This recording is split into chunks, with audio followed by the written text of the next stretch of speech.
Welcome to another In Wheel Time podcast, a 30-minute mini version of the In Wheel Time car show that airs live every Saturday morning, 8 to 11 a.m. Central.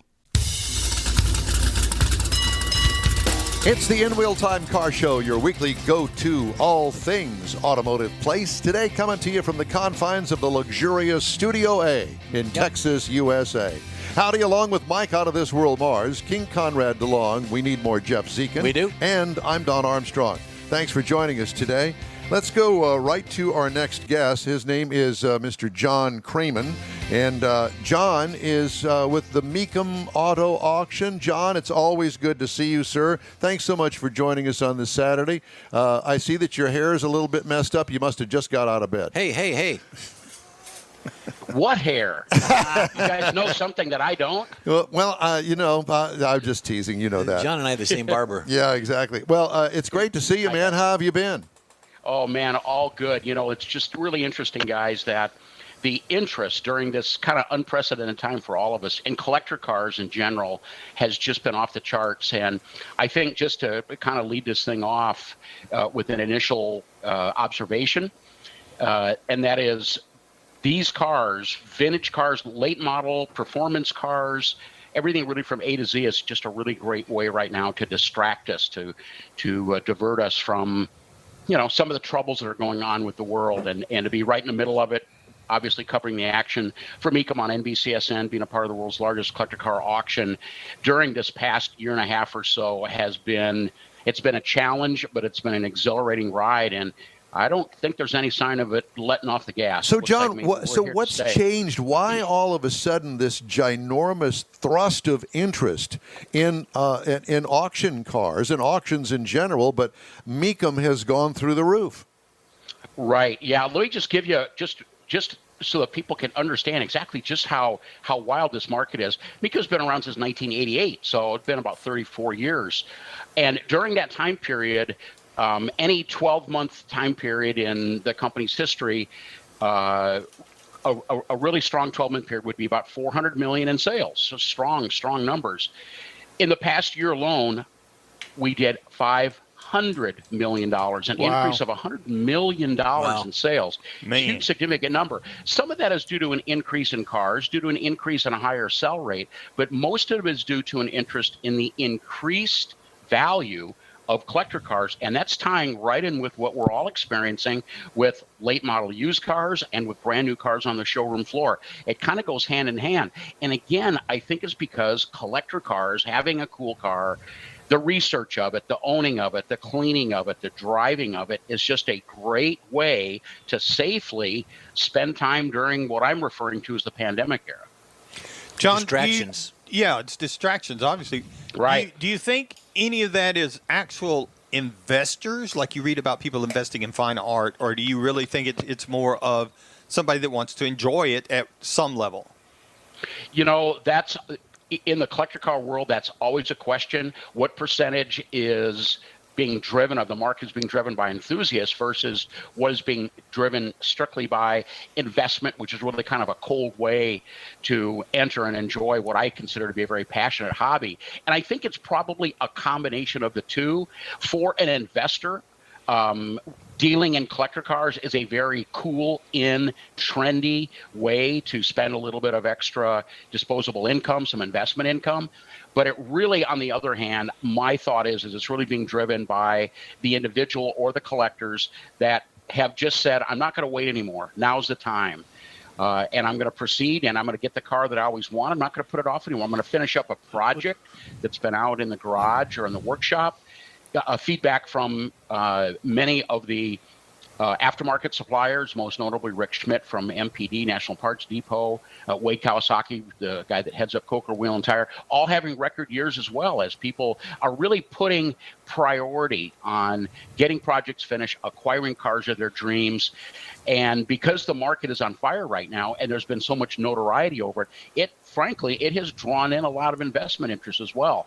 Myself, I don't look at it from an investment standpoint, but I can understand how some might maybe start dabbling in that now because it's out there in front of us. John, we talk about the auction itself. Those are the buyers, but I think that we need to talk about the sellers. And do you think that some of reason that you've had such interest in the buyer's market, if you will, is because there are sellers out there that are going, hey, you know what, I can't afford the car anymore, or I need the money, I've been out of work, because you're not going to have the buyers if you don't have the sellers. And I see a lot of cars that are actually going to auction for the first time and not just a constant rinse cycle, if you will, going through. Do you feel the same way?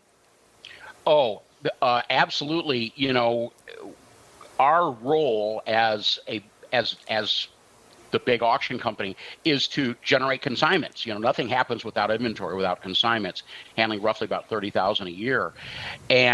But on the other hand, obviously the buyers have to be there, the buyer's strength. And it's so strong right now. I'll give you just a quick, interesting percentage. As a reserve auction, with our sellers having the option to put a protected price, they're under no obligation to actually sell the car once it hits the block. Our sell rate, which we monitor, that's our barometer, that's our measure of how well we're doing as an auction company, has been, over the years, has been hovering anywhere between the 60 to 70% range, depending on the auction and timing and other things. During this pandemic era, the past roughly 15, 16 months or so, we've never had an auction under 80%, and we've had auctions actually close to a 90% sell rate. Once again, that's huge. Unprecedented. It's gigantic.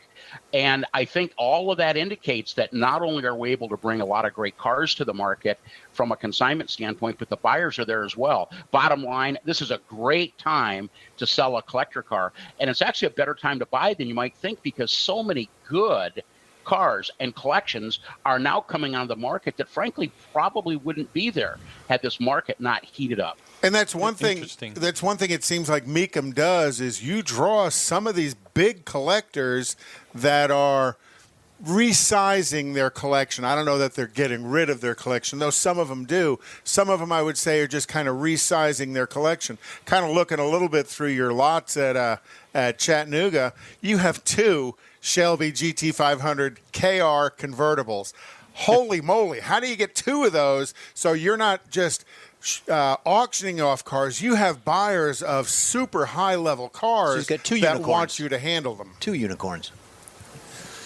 Yeah, I mean, you know, the reputation that we've established over a long period of time, as I said earlier, since 1988, allows us really to run the absolute gamut of inventory. So much attention typically is given to the high dollar cars, the big collections, the two Shelby GT500 KRs you talked about, you know, kind of holy grail Shelbys. But the reality is we're the guys right now that attract the consignments. Sellers, people, potential consigners, they want to utilize us to be able to, hopefully, fingers crossed, get their cars sold. And this is, the market strength is so good right now. The notoriety is so high.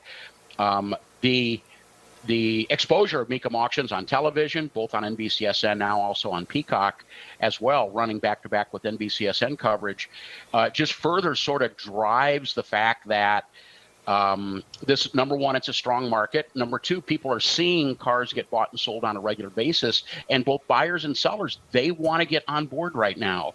It's like this snowball effect that just keeps growing and growing and growing. And I just want to say that we're still operating our auctions very safely. We're doing a lot of social distancing. We're following all county or venue guidelines as far as any masking requirements or not, depending. And we've been doing that during this whole entire pandemic process. And I don't know that anybody else has been able to do the kind of volume, 14 auctions a year, under the microscope, under the visibility of, obviously, of our television coverage. But what all that has done, and it has shown that it's okay to buy and sell a collector car at a high-profile auction such as Mecum. And we continue to get the big collections, and we continue to get the investment-grade cars as well as collector cars, all the way down to starting at $5,000. So, John, let's talk for just a second about the Chattanooga Motor Car Festival and your involvement in that. Is this a first time for you guys there? Yeah, this is really, it's such an honor for us to be a part of this event. It's part of the Chattanooga Motor Car Festival, a major and growing, really almost a national level car event. It first started in 2019. Of course, we know what happened in 2020, coming back in a big way. There's so much going on. There's street racing. There's a concours d'elegance, lots of celebrities. And Mecum is in there as a big part, holding a really strong two-day auction that's running the 15th and 16th of October. Two-day auction will have over 600 great cars, once again, all price ranges. And to be included and to be a part of such a major, growing, high-profile event, very, very proud to do it. And yeah, you're right. First time ever for us to be in Chattanooga. That one's going to be a lot of fun. Well, great city. Yeah, what a great backdrop and a perfect time of year, that part of the country. We're not gaining anything financially out of promoting it, but I just thought it would be a great trip from Houston, Texas, to go up to Chattanooga, Tennessee, and partake in a 3-day event up there. Well, take a trailer because you're going to be bringing something back. Yeah, probably. No doubt about that. But Mecum can handle the transport for you. Just show up and buy. They'll deliver. The problem that we have been dealing with is their PR team just really sucks. But other than that, that's kind of a behind the curtain kind of thing. Quote. Yeah, but at any rate, I'm growing pains with a new event. We had David Hobbs on a couple of weeks ago, and what an honor it was to have him on, and what a great interview he is. Incredible. And so I can just imagine Mecum's going to be there. Big celebrities are going to be there. It's going to be a 3-day event that clearly, for the car guy, that be a destination for this time of the year. Definitely a festival event. Iconic. Yeah, and I think you said it best with growing pains. I've actually heard that trying to get a hold and get a response from some of the PR folks down there has been a bit of a challenge.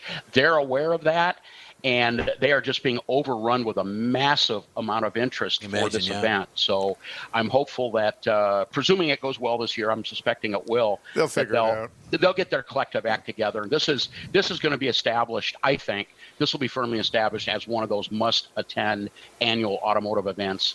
Great time of the year, and obviously a great location. Well, you're a car guy. You would go if you weren't even involved in the Mecum auction. It's one of those things that we all want to go to. Exactly, and I'm lucky enough, knock on wood, that I'm able to attend outside of the Mecum banner. I'm able to attend a lot of events across the country, automotive events. In fact, last weekend I was just out at Corvette Fun Fest. Mike Yeager at Mid-America, down at his campus in Effingham, Illinois, put on an annual Corvette show. Since the 1990s, my wife and I took our brand new C8 down there, had a great trip, put about 600 miles on it, and hung out with all the car guys. And sometimes I just like to put on my specific brand hat and just hang out with all the regular car and folks. give a dig to us because bragging about your damn C8 and we're all chomping at the bit to get a ride in one. Well, he listens on the podcast on his vet. I had a question really quick. What do you see? And I'm looking at Conrad's computer here. He's got the lots in front of him. Did you see more of the imports, the resto mods, or the classics? Is there a percentage or a higher percentage of one group than the other being run across the block? Well, certainly resto mods have become a massive part of the collector car world, and it's a slightly younger generation than what has been the traditional audience, and of course, we're all in favor of that. And when we say resto mod, let's just quickly sort of define that for those that might not know. I kind of consider it to be vehicles maybe from the mid-1950s up maybe until the early 1970s. There's exceptions beyond that, but have been thoroughly updated with modern components. And the good news is, from my perspective, we're not seeing people taking investment-grade original Corvettes or Hemi Cudas or Shelby Mustangs and going the full resto mod treatment. These are typically lesser models that are missing drivetrains that people upgrade, giving these cars a second life and bringing them up to modern standards. Totally in favor of it. But what might surprise you is the original cars from the classic era, the 50s, 60s, and early 70s, they continue to escalate in demand as we're transitioning into a new generation of potential buyer. They're recognizing, I guess, bottom line, just how cool these cars are. Right. They want to continue to be a part of it. It's gratifying for us old car guys. Yep. Well, and I watch the Mecum show on MSNBC all the time, and it may be from 2 or 3 shows ago because I love listening to you. You are an encyclopedia of knowledge. Oh, incredible. And I'm assuming most of that just comes from your head. I can't imagine you've got a book in front of you. You may have the lot information in front of you, but I learn things about car brands listening to the show and watching the show. Guys, I appreciate that, hearing that from the car guys. I'll tell you what, the way I describe it now, I mean, this is our 14th year doing our television show. I'm part of the Mecum management team in addition to being the lead TV commentator and analyst. There's a lot of people who know a lot about cars. There's no doubt about that. But I'm just really lucky that not only can I bring some car knowledge to the table, but my love and my passion and my lifestyle, my enthusiasm for all of this, including hanging out with you guys this morning, all of that, I get to share that. And I think hopefully, knock on wood, I get to keep pushing that message forward and to keep spreading the word of just how great it is in our wonderful country to own and operate cool cars. Doesn't matter if they're old or new, imports or domestic, it doesn't matter. It's about the passion of the automobile. And I know we're heading towards electric. It's not going to be an all electric world, at least not for many, many years, but we're heading towards electric. That's a new exciting era. But internal combustion engines, the ICE platforms are here to stay for many, many, many years. And I'm going to continue to revel in that just as long as I can with my little modest collection. Have you started to see some of these EV conversions coming through Mecum yet? You know, I would have thought that we probably would have seen more in the past. And I think the biggest problem right now, guys, with any type of EV conversion is in regard to the battery packs. Yeah. You know, pretty easy to replace a gasoline burning engine with an electric motor. Yeah, there's modules and you know, wiring harnesses that are as thick as your arms.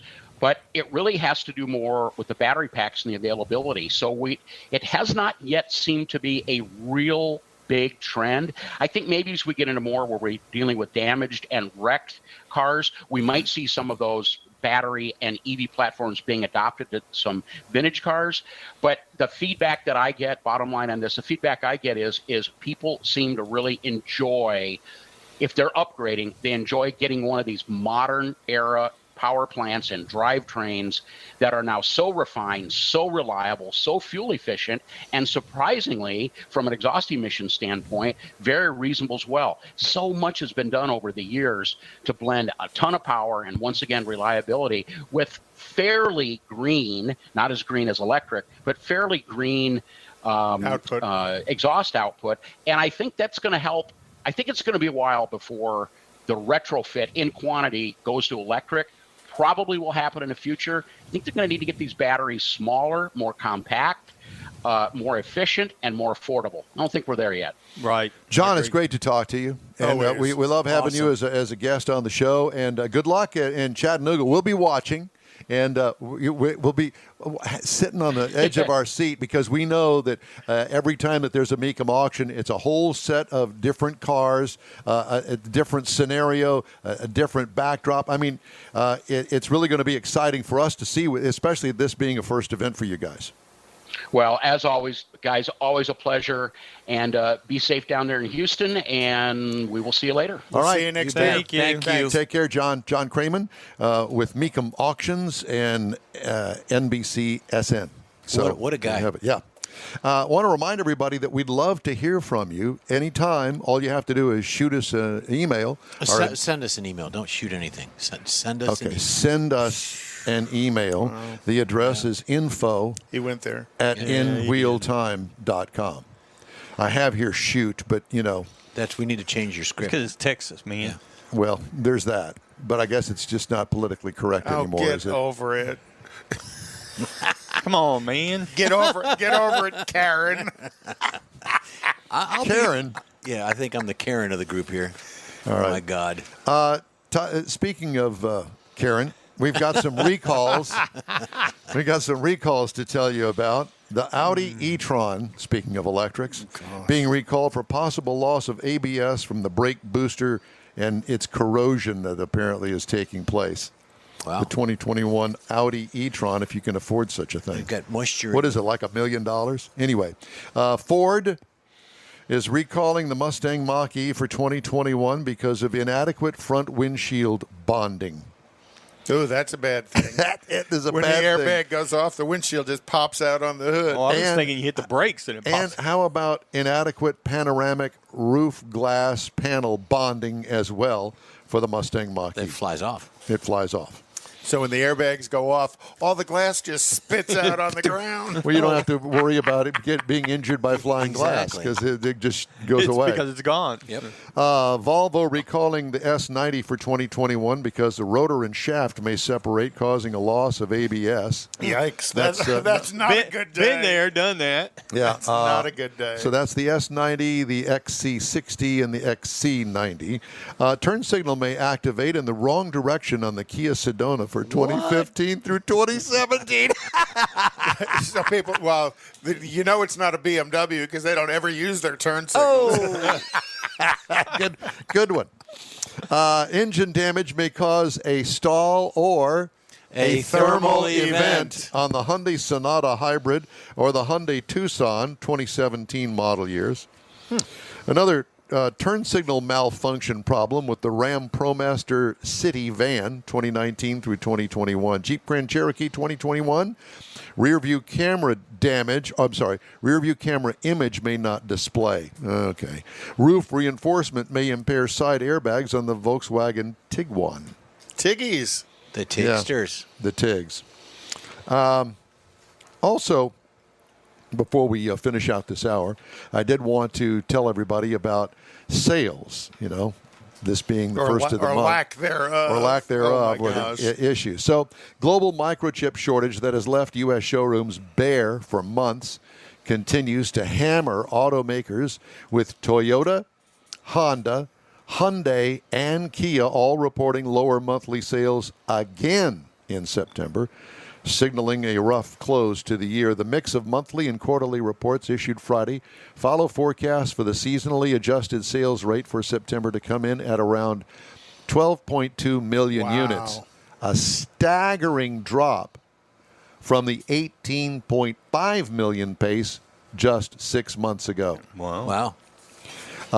J.D. Power estimates retail inventories available at dealers dropped by another 22,000 units to 920,000 in September nationwide.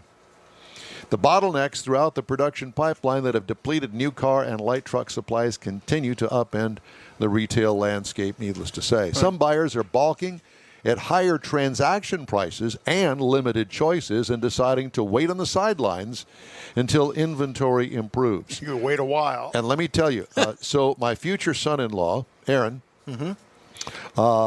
he has a lease on his Audi that's come due, and he was looking for something else to lease. Right. And the regular size half-ton pickup truck he discovered is just too darn big. Won't fit in the garage, and that's what he was kind of heading toward. Now, he's in his mid-30s, so he's of that era and generation that, I got this big four-door sedan now. I think I'm going to go for a truck, and then he gets into it, and he's going, well, it's too big. I can't deal with that. I don't need all that. And so he starts looking around, and he's looking at, semi-close to luxury cars, some, not Lexus, but Sport luxury. Sport luxury, yeah, four-door sedan type stuff. But there's no inventory. There's no inventory, and they want his car. And I said, don't fall for that. And so I told him, I said, I think, personally, you'd be better off buying your leased car for now and hang with it because it's a nice car. Yeah. And he knows all the service that's been done to it. It's never been wrecked. He's got history with it. He's taking care of it. Yeah. And so that's what he's going to do. He decided that he's going to hang on to it for another year. Well, good for him. Two things are going on. First off, if you drive by a dealership, you realize they have no inventory. Right. So they're not motivated to discount. Because there's no inventory, the manufacturers' rebate programs have fallen off the planet. Yeah, they're gone. And their trade-in values are high, but the transaction price is still high. So there's still a kind of a balance It's almost a loss. in both sides of that. Speaking of, with low inventories, automakers and dealers continue to slash discounts. Average incentive spending per new vehicle is expected to fall to $1,755 in September, down from $3,792 in September of 2020, and $4,154 in September of 2019. Mm-hmm. So, yes. So, in other words, you're going to pay sticker for the car. And for the month of September, GM was down 33% in sales. Mind-boggling. Wow. 33%. Yeah, it's hard to imagine such a thing. But it's purely inventory driven. And it, everybody thinks, okay, well, we're just going to wait until this is all over with and go buy a car. Well, let me tell you something. Yeah. So the demand is going to be so high, they will still be getting sticker price for cars for quite some time to come, even when they have inventory, because the demand is going to be there, and they'll be able to make some money. And remember, then it comes down to the dealer. They are dying on the vine right now because they don't have any cars to sell. And they still have to pay the electric bill every month. Yep. So there is all of that. And then there's the rental car companies. Well, rental car companies dumped their cars in the spring of 2020. The COVID dump. And that kind of flooded the used car market, but that's why rental car prices are so high as well, because the dealers aren't. If you can get a rent-a-car, because what I have found out through a friend of mine that is in the rent car business is that they are overbooking rent cars. So you're going to take a trip and you're going to go to Chicago in 4 weeks. Rent the car online, got it. Here's my scheduled. Here's my piece of paper. I got it all scheduled. Get there, they don't have a car for you because they've overbooked it. Didn't that happen to our audio technician, our guru, Mr. Ainsley, when he went on his trip to Michigan? I think it did. Yes. Well, one of the things that happens with that is because you don't have to book a car rental with a credit card. You just book it and show up or not. There's no penalty for not showing up for a rent car. Well, you can also, unless you're walking, buy the penalty. You can also say, I want this car. I am coming to get it. You can pre-purchase the rental, All right, time now for a quick break here on the In Wheel Time Car Show, and we'll be right back after these brief messages. Whether you own a newer car or want to keep your older one humming along for a while longer, think of Bayway Chrysler Dodge Jeep Ram, Bayway Chevy, and Bayway Lincoln to keep things in tip-top shape. From oil changes to major repairs, you can depend on the highly skilled service pros at Bayway Chrysler Dodge Jeep Ram, Bayway Chevrolet, and Bayway Lincoln to perform fast, efficient service to keep your investment running strong. For all your service needs, remember Bayway. Schedule your next appointment online anytime. Bayway, keeping it original.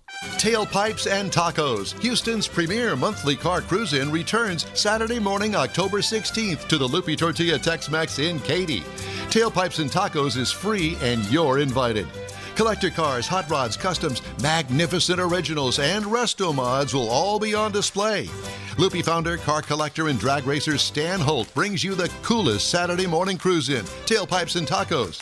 Car show season's just around the corner and time to stretch your car's legs in a fun family event. There'll be plenty of fabulous, fresh, made-to-order Lupi tortilla tacos, hot coffee, and adult beverages, too. This is Houston's coolest cruise-in, Tailpipes and Tacos at the Lupi Tortilla Tex-Mex on the Grand Parkway at Kingsland Boulevard just south of I-10, and on the Southwest Freeway in Kirby inside the Loop.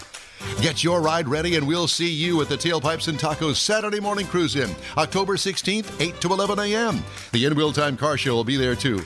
We'll see you then, weather permitting. Gulf Coast Auto Shield has moved to a more convenient location. Now you can visit John Gray and his staff of dedicated professionals at their new shop on the South Sam Houston Parkway between Belford and Airport in Southwest Houston.